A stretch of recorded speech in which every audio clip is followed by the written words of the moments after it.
Hello everyone, welcome back to this channel. In this tutorial, I'm gonna show you how to change your Pinterest username. So here I've already opened the Pinterest apps, and then if you want to change your username, you can just go to your profile by clicking on this person icon at the bottom, and here click on the three dots icon at the top, and then go to edit public profile. Click on that. Oops.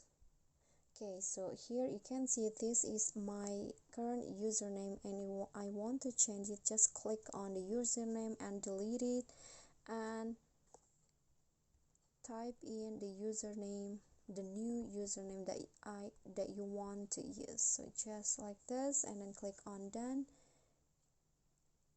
And now the username has been updated. So that is how you can change your Pinterest username. Thank you guys so much for watching. If you enjoyed the video, please click on the thanks below, and don't forget to click on the thumbs up icon. Don't forget to leave a comment and subscribe to our channel. See you at the following tutorial. Bye.